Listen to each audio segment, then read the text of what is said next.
Hello, hello. This is Justin Colletti of SonicScoop. Thanks for joining me for this week's episode of the SonicScoop podcast. And today, we're going to be talking about what everyone gets wrong about reference mixes. Or at least, I hope, settling some common misunderstandings and misconceptions around them. I was inspired recently. There's been this series of videos out that I've caught a couple of, and it is great mixing engineers rating mixing tips from a scale of from 0 to 10. Right? Where 0 is the worst and 10 is the best. And in the first two installments of the series, the idea of reference mixes came up. And the first engineer gave it an emphatic 10, the idea of mixing with a reference. And another equally credible, equally capable, great mixing engineer gave it a big fat 0, this idea of working with a reference mix. So, who's right? Who's wrong? As always, in these kinds of things, context matters a lot. And there are absolutely ways of using references that will almost certainly enhance your results and your mental health. And there are also ways that are going to drive you absolutely crazy. There are ways that are going to mess up your projects, make you chase your own tail, turn you into a copycat who's not even good at it, and leave you cursing the whole idea of reference mixes. But I want to explore the best and worst ways to use reference mixes. And that's what we're doing today. Now, quick disclaimer, I have done this topic before. I think the last time I did it was almost 2 years ago. So if you're annoyed that I did this topic like 20 months ago, sorry, I've been doing YouTube for this is like 15 years worth of videos. I'm going to touch on the same theme sometimes, but it's been a couple of years. So I think I get to talk about it.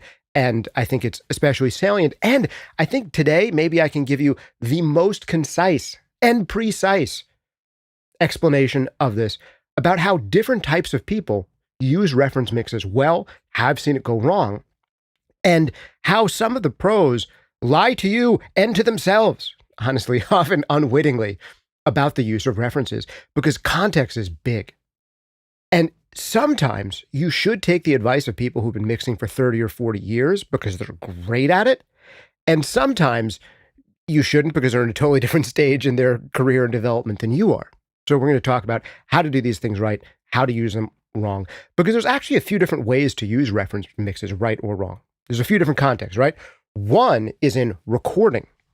Should you, and if so, how should you use references when recording?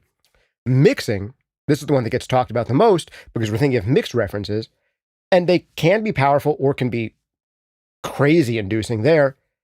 And in mastering, and this is where I think they're most important for setting expectations around mastering, but also, and this is the most overlooked one, in preparation. How do you use reference mixes to get better at being a mixer or a recordist or even a writer, an artist, or a performer? And we'll talk about that a little bit as well. Ways to use reference mixes as a skill building tool. But there are also ways to use them in production and ways to get it wrong. So because mixing comes up the most, let's start there. But before I give you all the rights and wrongs in the context of when you should, when you shouldn't, and do you outgrow reference mixes at a certain point? Before we get into all of that, I just need to give the briefest of shout outs to our sponsors. This is a podcast, and like a legit podcast, we legit have sponsors. The most important sponsor, as always, is you. How do you sponsor this podcast? Sponsored by sponsoring yourself. Check out one of our great full-length courses like Mixing Breakthroughs, Mastering Demystified, Compression Breakthroughs, EQ Breakthroughs. All of them are guaranteed to change the way that you work forever for the better or your money back. I really can't shill for them enough. They have changed so many lives and so many mixes for so many people, and they have a 30-day money back guarantee, so you got nothing to lose. Check them out. Also, big shout out and thanks to Sound Toys, as always, sponsoring this podcast. More about them later. They've been sponsoring this podcast from the beginning because they make some of my favorite mixing effects in the known universe. Try out anything they make for free for 30 days over at soundtoys.com. With that out of the way for now, let's get into the idea of how to do it right and how to do it wrong. And we're going to talk first and foremost about mixing. All right. One of the biggest things that people are going to worry about, rightly and sometimes wrongly, is copycatting. Hey, man, if we use like a reference mix, we're just going to try to match that reference mix. And shouldn't we be trying to be original, man? And usually, yes. One of the biggest mistakes you can make with reference mixes is to only have one of them, if we're talking about outside material as references. My general recommendation for referencing, especially when it gets to mastering, which we'll talk about more later on, is to have at least 3 reference mixes. Because if you only have one reference in your mind, yes, you absolutely get into this potential danger of trying to copycat things, of looking to the reference mix for this is what right sounds like, and any way in which we stray or deviate from it sounds wrong. If they have more snare drum than us, then our snare drum amount is wrong and we need more.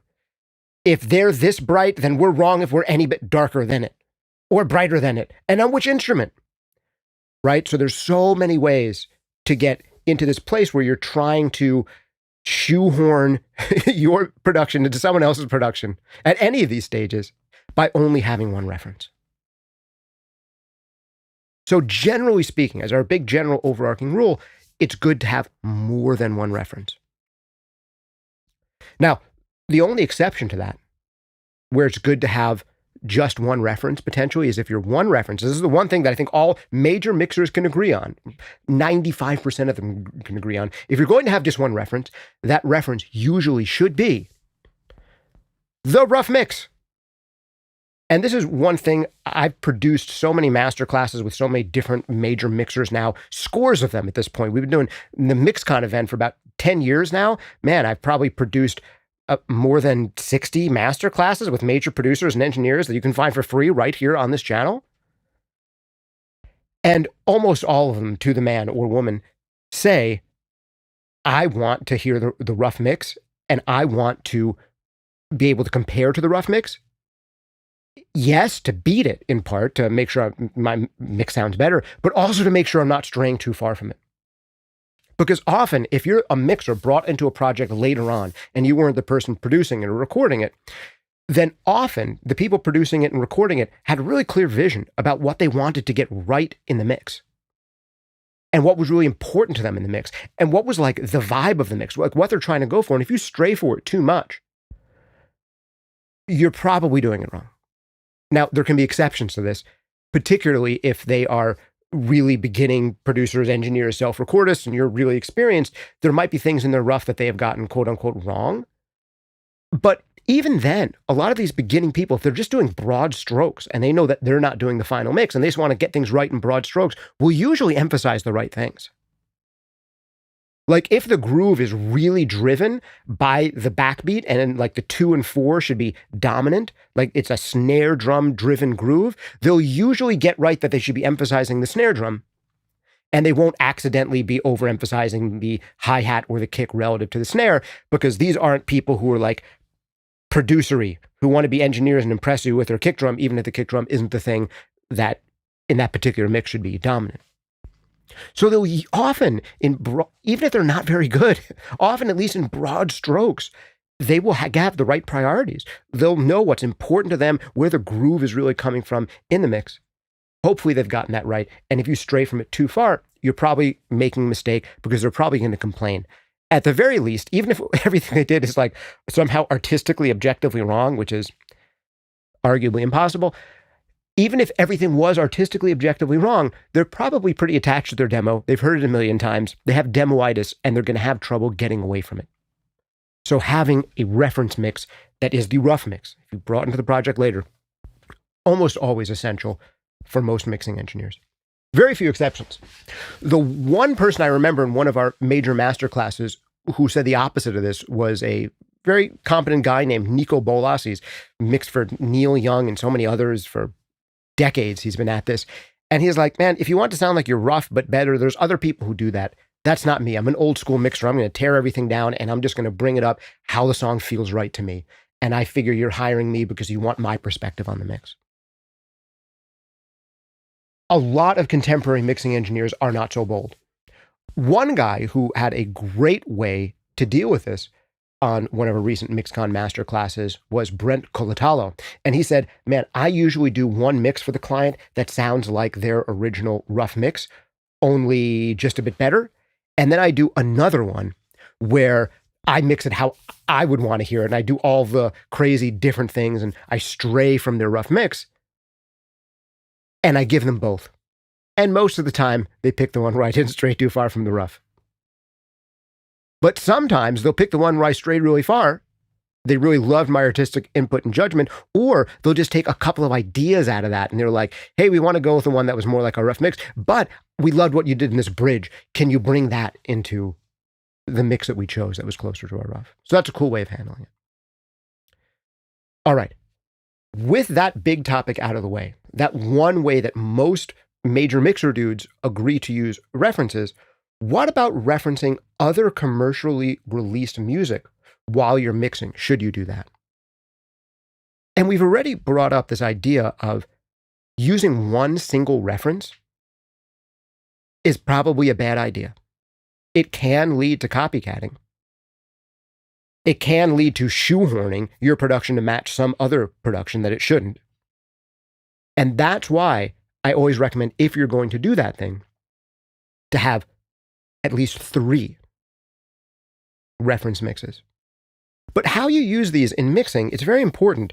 I don't recommend spending most of your time when you're actually mixing, trying to get the mix done to a good ability within a reasonable amount of time, constantly A-Bing back and forth between a dozen other commercial references.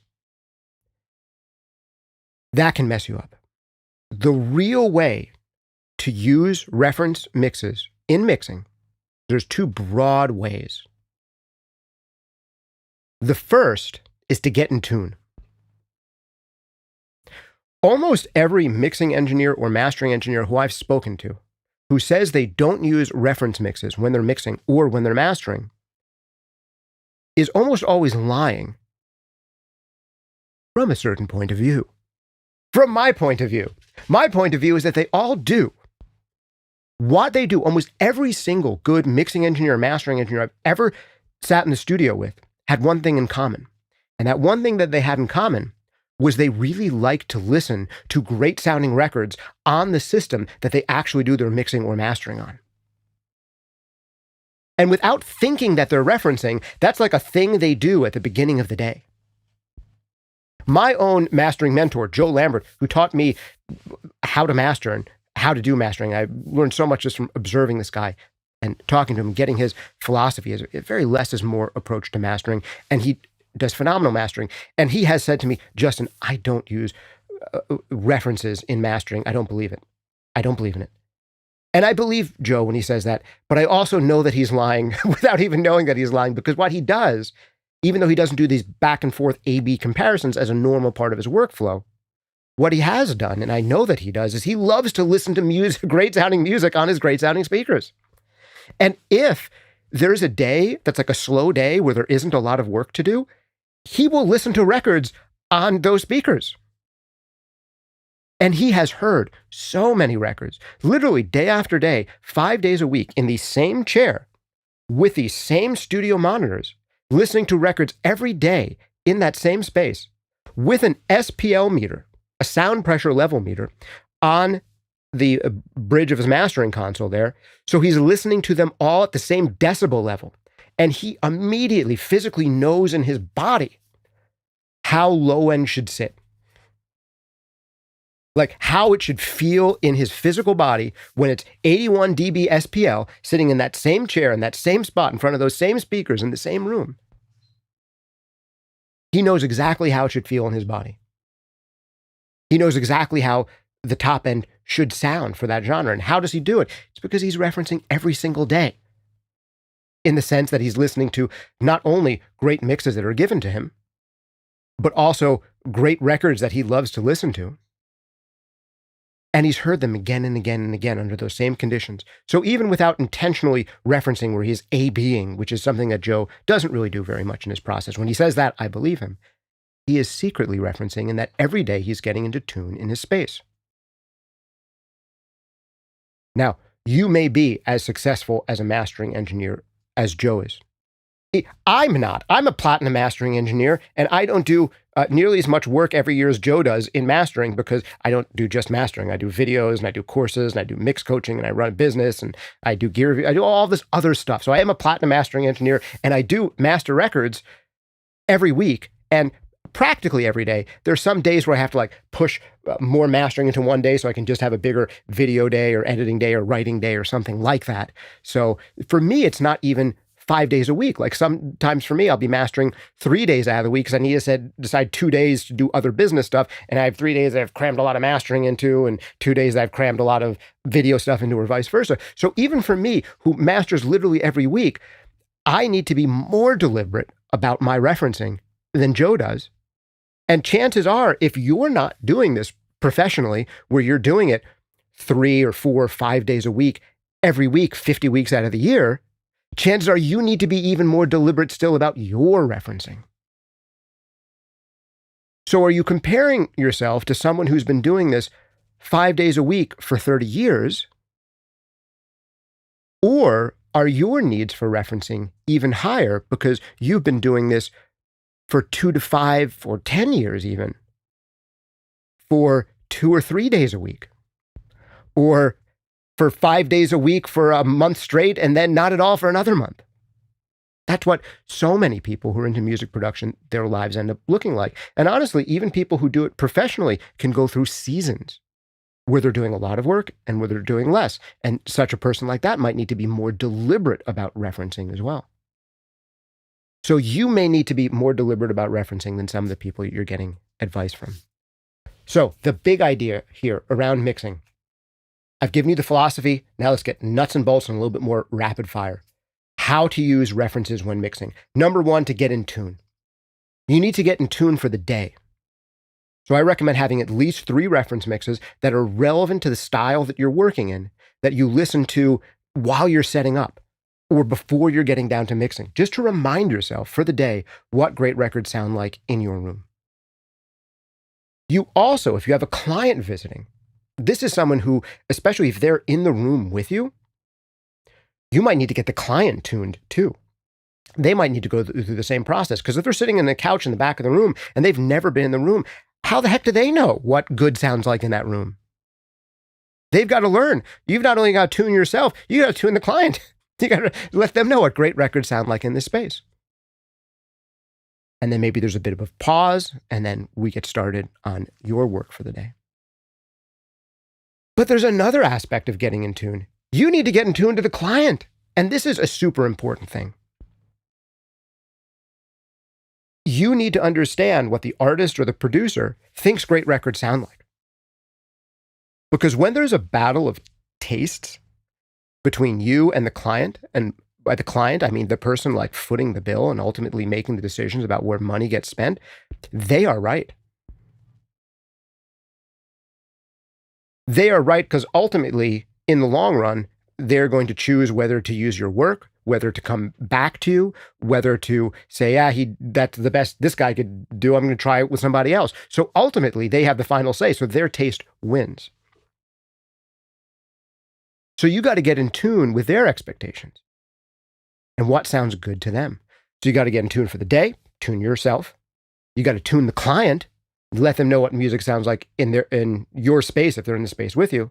And you have to tune yourself to the client. You have to understand what good sounds like to them.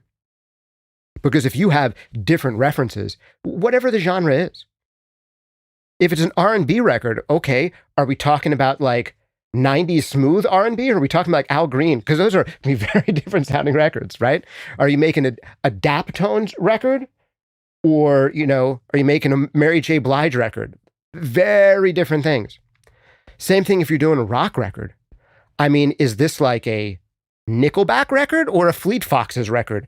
There's a world of difference, right? You got to get in tune with the client. And you also might need to tune the client, even if they're not listening in the space with you. This is a big thing that comes up sometimes as a mastering engineer, is that, someone who's self-producing or self-recording or self-mixing may have done a mix or signed off on a mix on their studio monitors in their home studio. But it turns out they haven't actually listened to a lot of records that they love the sound of on their studio monitors. They do that in the car or somewhere else, and you send them a mix or a master, and they listen to it on their studio monitors in their badly treated room that they've barely ever listened to any commercial releases on, and they just hear all the way it sounds different from their original, and they're like, no, this sounds wrong. It sounds bad. Well, it's like, compared to what? Hey, I think the drums are too loud or too quiet, or it's too bassy, or it's too bright. It's like, okay, compared to what? What are you comparing it to?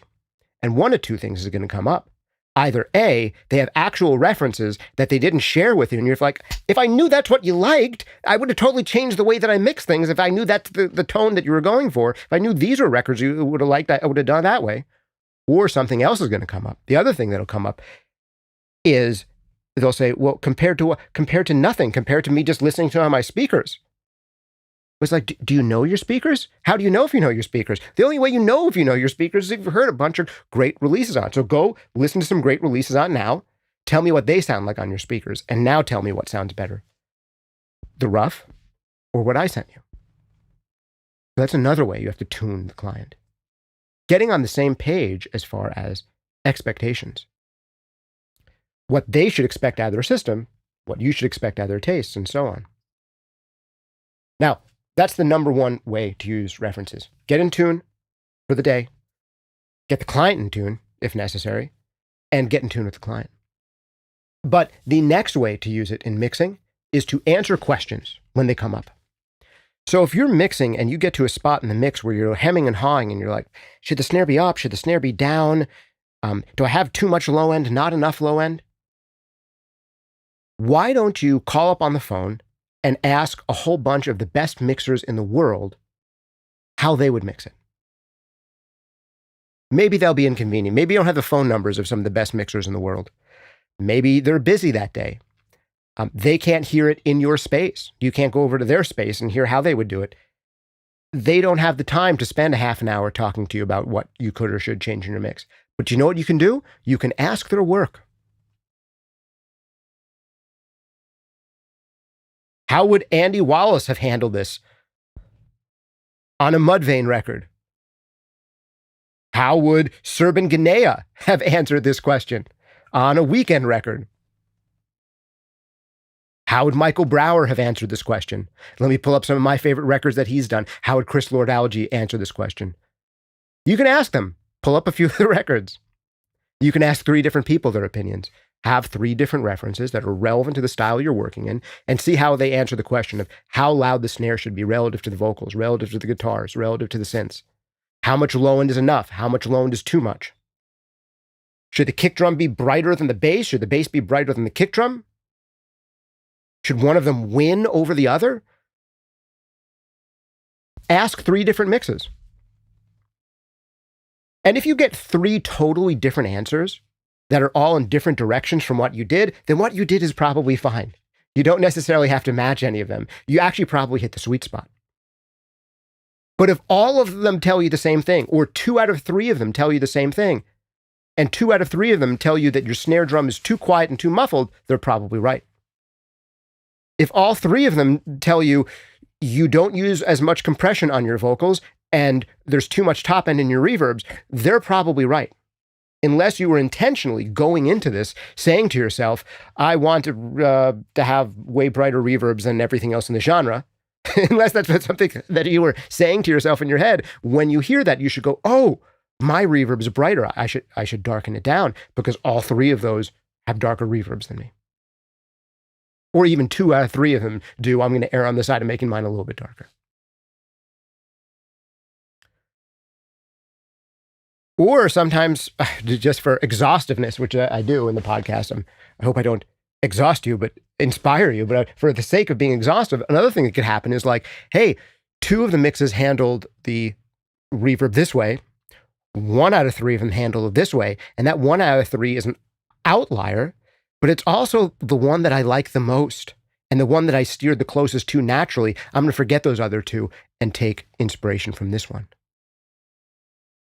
So that's the great thing about having 3 references, is you can ask and answer these questions without copycatting any one thing and without having any one record be the North Star for what good sounds like, and you second guess everything in your mix because it doesn't sound like that one record. So those are the 2 major ways. Now there's a third and a fourth way. A third way is that every once in a while, the goal is to actually copycat something. Like there is such a thing as sound-alike records. I'm not especially interested in that, but it's an amazing craft that some people can do phenomenally well, like recreating samples with live players, like get it to sound like a certain era. Which is the last thing I'm going to say, is that the other best way to use it in mixing, before we move on, is in learning how to mix. Could you copy the choices in another mix if you wanted to? Could you try to get your snare sound as close to their snare sound as possible? Could you try to get their bass level as close to their bass level as possible? Could you mimic the volume relationships in their mix with your mix? Even if it's the wrong thing to do, even if it is copycatting and shoehorning and something that like you should not do, could you do it if you wanted to? Because wouldn't that be a powerful skill to have? Man, any sound I hear in my head or in the world, I can recreate it. And then knowing how to recreate it, if I don't want that sound, I know how to not get that sound. I know how to do the opposite because I know what they did and I know what to do to go in that direction. So I know how to go in the exact opposite direction if I want to. Man, even if you want to do the exact opposite of copying others, if you want to go totally left and do the opposite of what other people are doing, how are you going to go in the opposite direction if you don't even know how to go in the same direction as them? If everyone's going north and you want to go south, first you have to know which direction north is to be able to go south and to be able to go the other way. Everybody today is making their snares too bright and transient focused. I want to make mine really fat and mushy. Okay, first, the fact that you even know that difference, probably from referencing, is great. But then how do you make something brighter and emphasize the transient? Like, what are the things that you do and how far do you have to push those things? And if you want to go the opposite way, how far of the opposite do you have to do? So these are great questions to ask. Which leads us to the next major area that references are useful, and that is in preparation. Whether preparing for a project or in preparing yourself and improving your skills. The other big way to use referencing, another stage of production, the preparation stage of production, is with the kind of critical listening we do on this channel. Some people love the videos that I've done where we evaluate the work of certain great mixers and compare their work to other great mixers. I have a whole series on that with audio examples throughout where we compare, hey, same album, same artist, same mastering engineer. The only difference here is the mixer. And how do these two different mixers approach? So I'm even trying to find you songs that are basically the same tempo, same instrumentation. And how do they hear things differently? That's a great series. And you can learn to do that kind of stuff for yourself. You can do that kind of thing to single songs too. I've done a whole series on what makes a certain mix great from a mixing perspective. And there are certain lenses through which I evaluate these things that you hear come up again and again. One that I usually start off so many of them with is tier theory, because it comes up a lot. It's that great mixes don't have everything equally loud at all times. Great mixes emphasize the most important, emotionally compelling elements of the mix. They emphasize the elements that have the most important part of the groove, and they make sure other elements don't get in the way of them. So you can evaluate things through the lens of tier theory, that there's an A tier, a B tier, and a C tier. And the A tier can only have one or two elements in it. The B tier can only have one or two elements in it, and the C tier has everything else. And how have they been prioritized in that mix? That's one way that I talk about a lot, almost too much these days. I've been talking about this tier theory because I think it's so important for people. But the other big way to evaluate things is the taking turns principle. This is another principle I covered a couple weeks ago. We were looking at through the lens of some metal mixes, where when it does sound like you have a mix where everything is super loud, like they got everything to be huge. They did get everything to be huge, but not all at the same time. They took turns. So how are things emphasized differently in different sections? That's another thing you can listen for. Another way to do critical listening is you can evaluate for progression throughout the mix and throughout the arrangement. Wow, the third chorus is more exciting than the first chorus. What happened that's different? And you'll find in so many of your favorite mixes that there are subtle differences in instrumentation, arrangement, and or mix relationships in that third chorus compared to that first chorus. You might find that there's entire instruments that have been muted in the first chorus. And now you go back and listen to the first chorus and it almost sounds wrong after having heard the third chorus. But in context, it's an awesome progression. Every once in a while, you'll find that the choruses are a little bit more static and you won't be able to find huge changes. But what'll happen is the arrangement in the section right before the chorus. Oh, they're doing this trick of really minimizing the arrangement right before that third chorus, and that's what makes it blow up. That contrast between the third pre-chorus, which is different than the other pre-choruses compared to the third chorus. So those are things you can look for. Another kind of thing you can start listening for in preparation, like literally write this stuff down or say it out loud to somebody else and see if they hear the same things as you. Another thing you can do is evaluate depth. Which elements did that mixer decide to bring forward in the mix? And which ones are further back in the mix? So which elements are leaping out at you and feel like they're forward in the speakers or headphones, and which ones feel like they're further back, further away? And then ask yourself the question, why? What is it about this sound that makes it feel more upfront? And what is it about those other sounds that make them feel further away? The novice mixer might think, reverb. Well, what if both of them have reverb? And sometimes you'll find that the more upfront sound actually has more reverb, and maybe even a more apparent and bright reverb, than the sounds that are further away somehow. So how did they do that? I have episodes I've probably done at least a couple times on this channel about depth and how to get it. You could explore some of those episodes. Another great thing to do in preparation, and this is where back-to-back A-Bing of mixed references makes the most sense, is when you are preparing and trying to improve your skills. Like, go back and check out a mix that you did, that you finished. You're not in the middle of mixing it right now. And then 3 relevant mixes that you wish your mix was as good as. And just note the differences between your mix and these 1 to 3 other mixes. Literally write them down, just some bullet points. Oh, compared to mix 1, their snare is louder. Their kick drum has more attack and less like 100 hertz upper bass on it, but actually more subs. Oh, those are 2 things I noticed when I listened to the drums. Oh, now when I listen to it overall, their drums overall are less loud in the mix and their vocals overall are louder than mine. Okay, that's a difference. Oh, they have way more width than my mix. Interesting. And how are they getting that? What are the elements that they're panning? Oh, I was just panning my overheads and thinking that my cymbals could give me width. They have these 2 different synth patterns on either side that have like a rhythmic difference between them that's giving them width. And that's why it sounds really wide. My synths are more in the center, and I was trying to get width for my cymbals. That's a very different idea. And now let me ask 2 other mixes. What are the differences? What are all the differences I can name in mix choices between my mix and these 3 other mixes? And try to be as specific as you can. If you need practice and help doing that, well, I do mix coaching and I do mastering, but I also have a whole bunch of videos on this channel where I listen to music through that lens right in front of you. And in our mixed feedback sessions, I mean, that's the biggest thing I do in the mixed feedback sessions is I sit down with people and I'm like, all right, we're going to hear your mix feedback in the members section over at members.sonicscoop.com.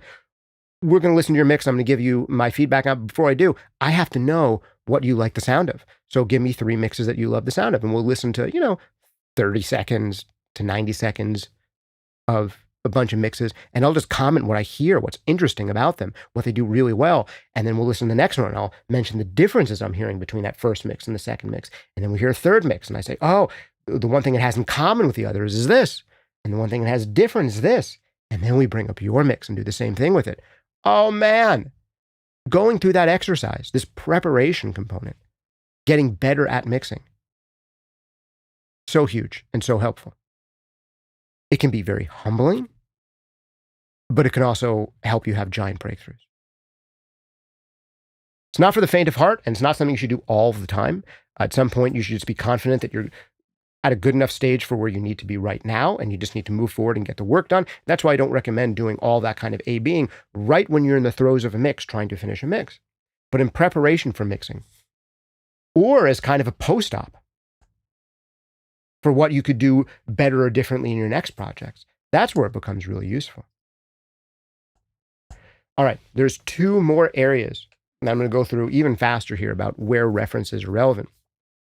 One of them is in mastering. I already talked about my mastering hero, Joe Lambert. He's one of my favorite mastering engineers on the planet. My other top 2 favorite mastering engineers of all time are Greg Calby and Bob Ludwig. And I compare my mastering work to their mastering work all the time to make sure I'm doing work that is at least as good as theirs. And is that arrogant for me to say that I really think I can churn out masters that are as good as my favorite mastering engineers, given the same source material? And I know this to be the case. Like, I have gotten tracks from clients who have mastered with some other huge, like, top mastering engineers and me. And in almost all the situations where there was a shootout between me and like a mastering engineer who is like more renowned than me, the client ended up going with my master. Now, I'm not saying this to be arrogant, and I guess you have to take my word, or I guess I could have some clients come on who've had that situation. I don't want to mention any specific names of other mastering engineers because I think that'd be rude and low class. Maybe I could have some clients on who could talk about that. I do have some testimonials saved in my email that I could put up on my website, add them to my testimonials to that effect. But in all of those cases, it was usually because I was more interested in listening to records that they really liked. And B, I was more confident in giving something that sounded different than what they sent me. In pretty much each of those cases, it was a mastering engineer doing the stereotypical mastering engineer thing of trying not to do too much. The client was already not happy with their work. I got to hear the work that they got. And, it was one of those cases where there was a bigger gap between the client's work and records that they loved the sound of.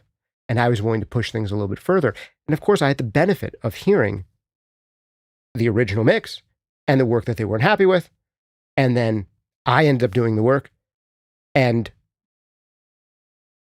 I wouldn't be surprised if those mastering engineers who I beat in those situations, given additional chances and additional interest, could have done exactly what I did.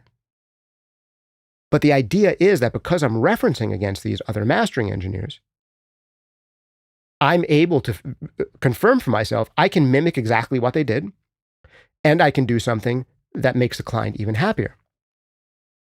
And you should be able to get there. And I think the way that you get there is by comparing your work to others' work.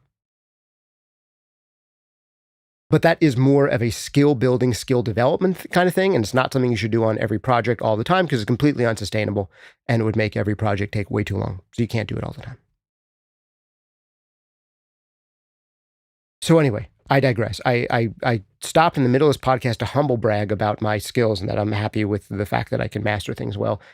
And I'm excited to say it because there was a long period in my life, and there may have been in yours, where you second guess yourself a lot. And I still second guess myself to this day. Especially when I get like a really bad project and I'm like, oh, I'm terrible at mastering. And then I'm like, no, actually the record just sucks. And I know they're great. Calvin Public wouldn't do better with it. That happens. It's going to happen to you. It happens to me sometimes. It happens to all of us. And even when the record isn't great, hopefully I can make it better than it was and help give people some feedback that'll help make their next record greater. So those are important things to remember.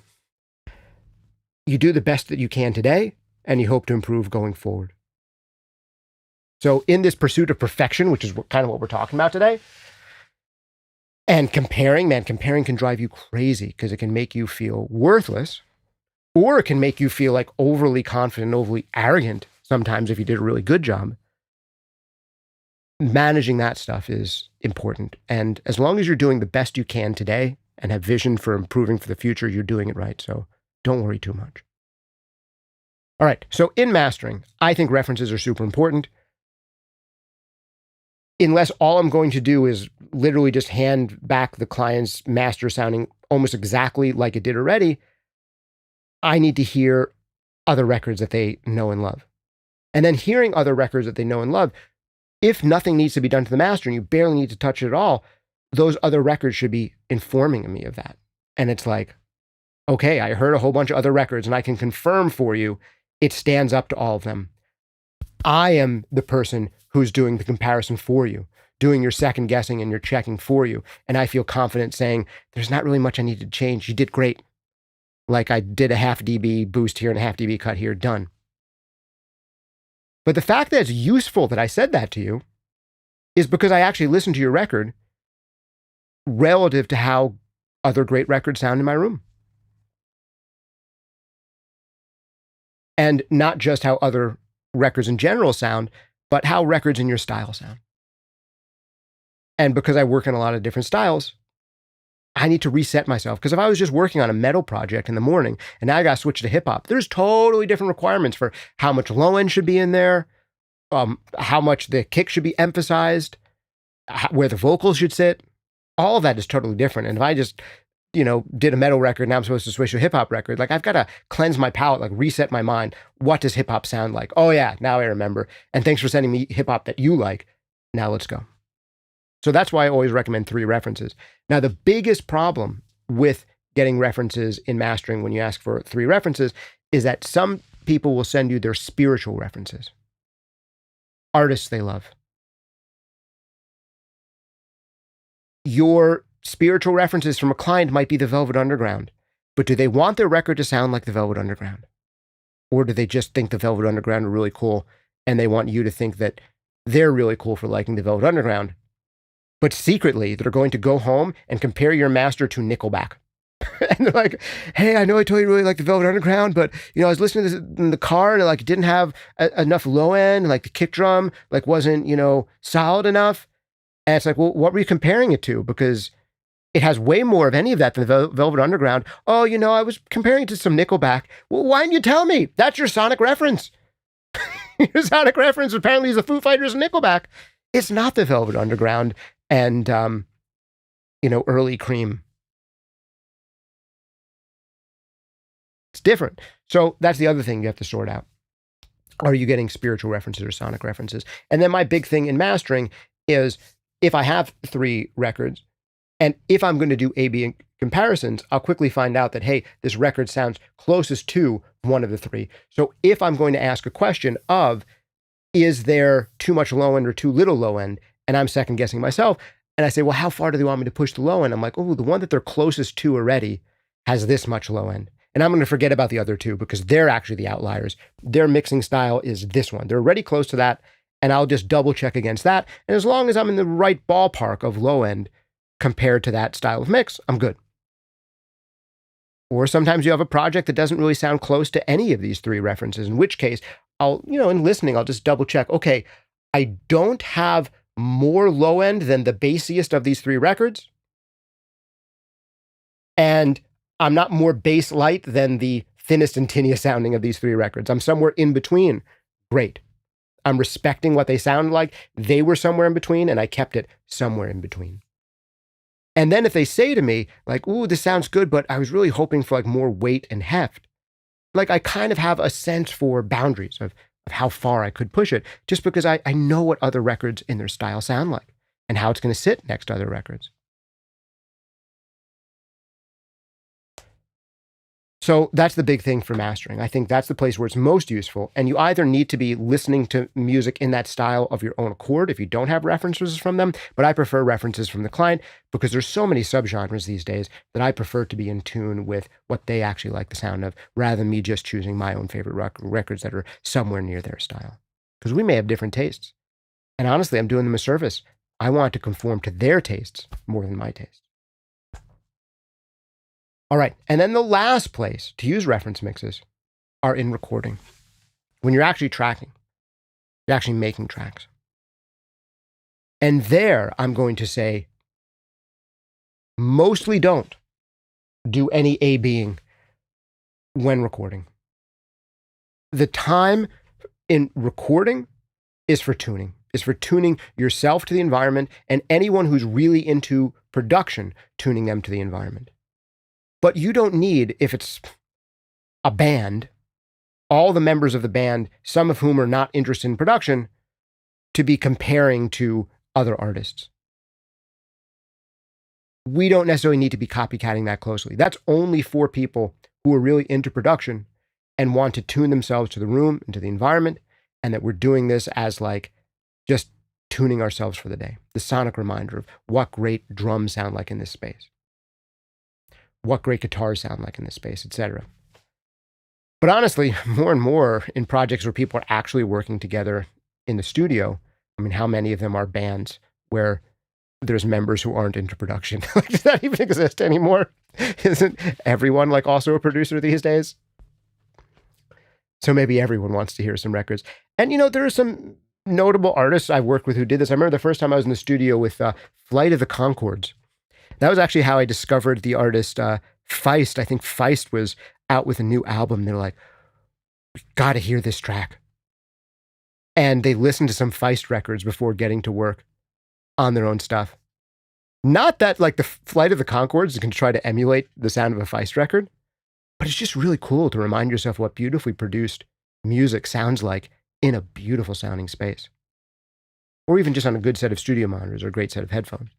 And the other great thing about referencing and asking clients for references, and this is one of the other reasons I do it, I'm so selfish. I want to discover great music. And I've found that one of the best ways of discovering great music is to ask my clients what music they really love. As we get older, we put up these walls, we put up these shields around us that stop us from experiencing new music. But if you have someone who you're on the same team with, who you know, like, and trust, and who knows, like, and trust you, they have the good taste to work with you. You already trust their opinion, because they have the good taste to be working with you. Now you're open. Like, hey, what are some records you love the sound of? And now artists, bands, people who you wouldn't think to listen to or might have had your walls up around, all of a sudden, because someone who now you're on the same team with and are friendly with likes it.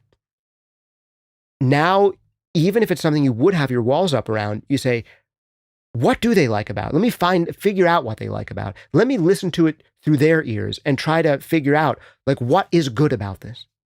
And it really opens me up in that respect and helps me to stay in love with music and in love with music production. And I think referencing, actually listening to great records you love, can help you with that too. That's what I got for today. Thanks for hanging out with me. It's been Justin Colletti of SonicScoop. I'm probably going to end the stream here, but I'll go a little bit longer and then probably chop off a little Q&A section. I'll read through the chats right here. Whether that makes it to the permanent recorded version of this, I don't know. But if you have been sticking around for the whole thing, thanks for hanging out with me. It's been Justin Colletti of SonicScoop. I'm about to go to Q&A. Before I do, remember, this podcast is sponsored by you. How do you sponsor it? Sponsor yourself. Check out one of our great full courses like Mixing Breakthroughs, Mastering Demystified, Compression Breakthroughs, EQ Breakthroughs. They're going to change the way that you work forever for the better, guaranteed your money back. They're all scripted and edited and thought out to make you better at what you do. Go to members.sonicscoop.com. Get all of them at once. That's the best deal. Also, big shout out and thanks to Sound Toys, making some of my favorite creative mixing effects in the known universe. Try out anything they make for free for 30 days over at soundtoys.com. You're going to love it all. The Decapitator, the Devilock, the Phase Mistress, the Filter Freak, Echo Boy, one of the best plugins of all time, in my humble opinion. And you got to check out not only their Super Plate, but their other new reverb, the Space Blender. My goodness, it is beyond reverb. All right, for those of you who are going to be here for the live Q&A section, I'm going to read through them right now. And for some of you, this may have just ended.